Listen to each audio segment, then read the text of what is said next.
Ako po ay nandito ngayon dahil ang ating principal na si Pastor Apollo Kibuloy ay kasalukuyang nakakulong dahil po sa isang pagkakamali.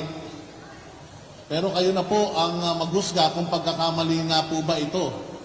Si Pastor Apollo Kibuloy nakakulong hindi dahil dun sa mga gawa-gawang kaso niya, kundi dahil siya ay best friend ng mahal nating Pangulo na ngayon ay nakakulong na rin sa dahig. Sino dito ang nagmamahal kay Pangulong Duterte? Sino dito ang naniniwala sa mga kasong isinampa kay Pangulong Duterte sa dahig? Kung hindi po kayo naniniwala doon, ay dapat po hindi rin po kayo maniniwala sa mga gawa-gawang kaso kay Pastor Apollo Kibuloy. Alam po ba ninyo na sa dinami-dami ng mga nag-aakusa sa kanya, isa lamang po ang naghabla, isa lamang po ang nagdemanda.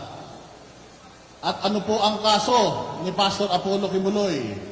Meron po siyang kasong kinakaharap na rape di umano, pero wala ni isang ebidensya, wala ni isang medico-legal na nagpapatuloy na totoo ito. Iisang tao lang po ang naghabla, pero finreeze ang assets ng Kingdom of Jesus Christ. Si Pastor Apollo Kibuloy po, mga kababayan, ang talagang loyal na loyal kay Pangulong Rodrigo Duterte. Dahil si Pangulong Duterte, iniwan na lahat ng mga inendorso niya at lahat ng nakinabang sa kanya. Iniwan na siya, pero si Pastor Apollo Kibuloy, kahit ikulong mo, hindi magpapatakot at lalong-lalong hindi ipagkakanuno si Pangulong Duterte. Si Pastor Apollo Kibuloy po bilang isang ordinaryong tao, mula 15 miyembro sa kanyang simbahan, ngayon po sa buong mundo sila po ay 7 milyong mahigit na. Bago pa po pumasok si Pastor Apollo Kibuloy sa politika, si Pastor Apollo Kibuloy po ay nagbibigay na po ng tulong at suporta sa lahat ng nagdaang presidente sa Pilipinas. Si Pastor Apollo Kibuloy ay merong eskwelahan, merong istasyon na SMNI, kung saan yan na lamang po ngayon ang naghahatid ng totoong balita sa Pilipinas. Wala na tayong maaasahan sa ibang mainstream media.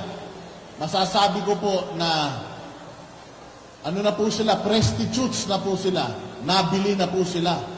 Lahat po ng balita, puro pabor na lang sa kabila. Una pong inabuso si Pastor Apollo Kibuloy. Ipinasara ang kanyang SMNI kahit wala namang violations. Ano lang ang violations ng SMNI para sa kanila? Tinanong lang ng ating mga kasamahan sa SMNI kung totoo ba na bilyon-bilyon ang travel allowance ng Speaker of the House.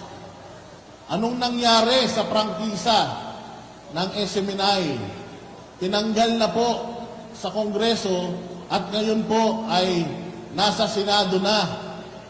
Kung ipagpapatuloy pa rin po yung SMNI, yung prangkisa ng SMNI. Pero hindi po tumigil ang SMNI.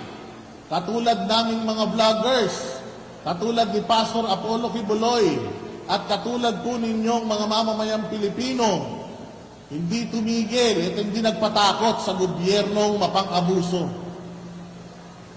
Alam niyo po ba na ang tawag nila sa inyo, Sub-Saharan African level? Kayo daw po ay mga taga-bundok.